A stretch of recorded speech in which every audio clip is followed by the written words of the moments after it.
boa tarde, boa noite, depende de que horas vocês estejam assistindo esse vídeo. E o nosso encontro de hoje é para falar de geopolítica dos Estados Unidos. E o que a gente tem que ter em mente?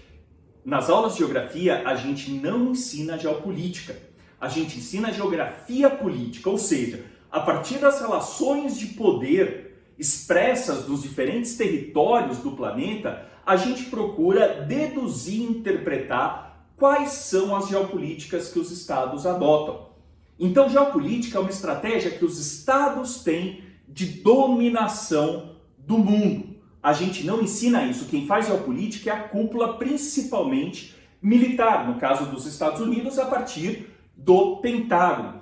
E por isso que eu trouxe para vocês esse quadro daqui do Salvador Dalí, A Geopolitical Child, Watching the Birth of a New World. E prestem atenção quando que o Salvador Dalí ele vai pintar esse quadro, em 1943, que é o momento da Segunda Guerra crucial em que os aliados começam a ganhar força perante os nazistas. Como? Primeiro, a derrota para os soviéticos da Batalha de Stalingrado, que fica um pouco mais ao sul de Moscou, uma das batalhas mais importantes da Segunda Guerra Mundial. Segundo, um bombardeio enorme dos aliados sobre Berlim, gerando uma destruição enorme na capital nazista. Terceiro, um ataque sobre Roma, que marca o início da queda de Mussolini. Ou seja, o eixo ele começa a se desestruturar a partir daí. Então, o que a gente vai ter para poder entender esse processo de consolidação dos Estados Unidos como nação hegemônica?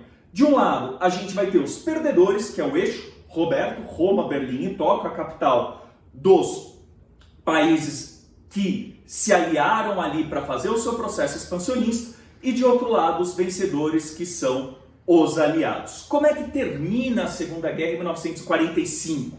A invasão de Berlim pelo exército soviético. Esse é o grande trunfo. Os comunistas conseguem a foto da derrota sobre Hitler.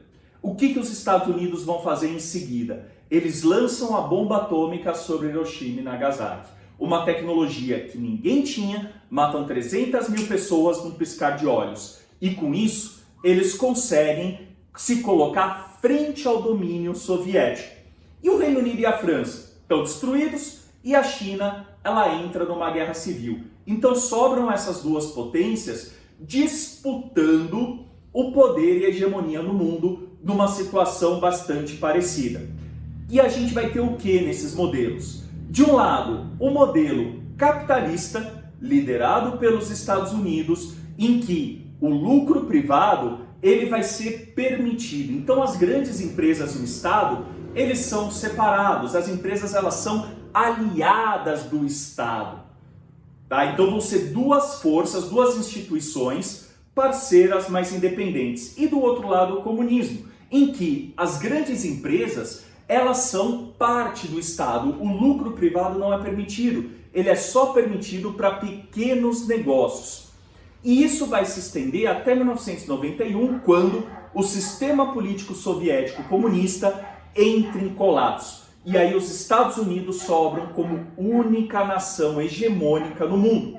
Só que qual é o problema ali? Os Estados Unidos não podem se manter com o mesmo discurso da época dos europeus. Então eles vão criar uma estratégia diferente de poder, não de dominar o território e de criar colônias, mas de fazer com que o outro consinta com o seu poder. Como? Primeiro, poder militar ele existe, mas ele não é feito para ser usado. O papel do poder militar é o medo. Para pensar, para que você vai investir em armas que podem destruir o mundo 4, 5 vezes, inclusive você mesmo?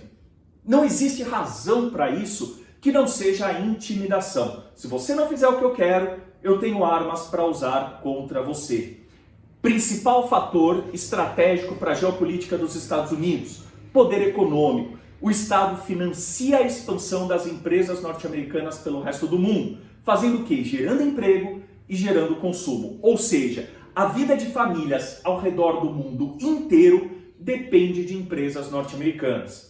E a partir daí vem o segundo elemento de construção dessa hegemonia, que é o aspecto cultural. Os Estados Unidos, através dos seus produtos, eles criam memória afetiva através do consumo de seus filmes, livros, músicas e comida. Quem aqui não tem uma memória, quem tem aí os seus 40 anos, né, uma memória no McDonald's ou no Burger King, com a família, ou assistindo um filme norte-americano?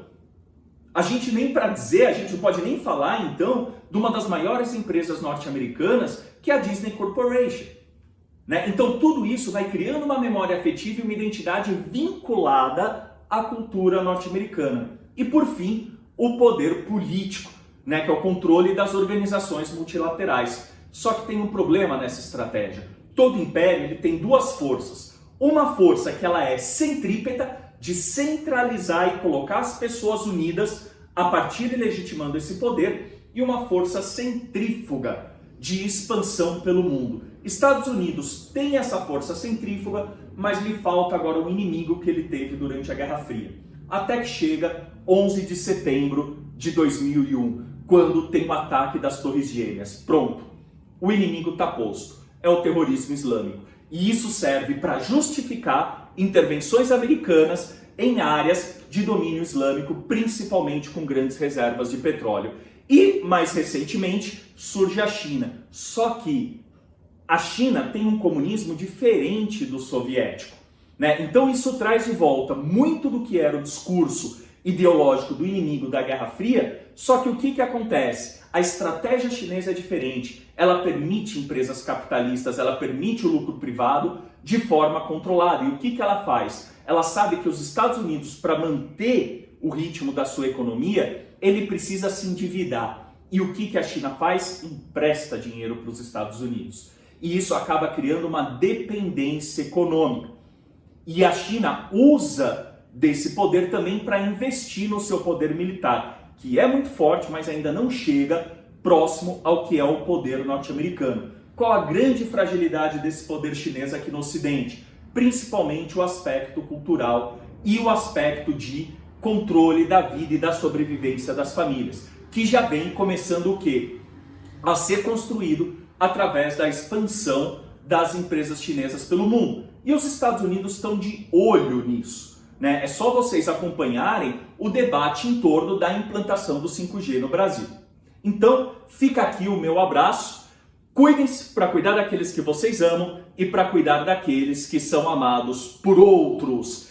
Tchau, tchau.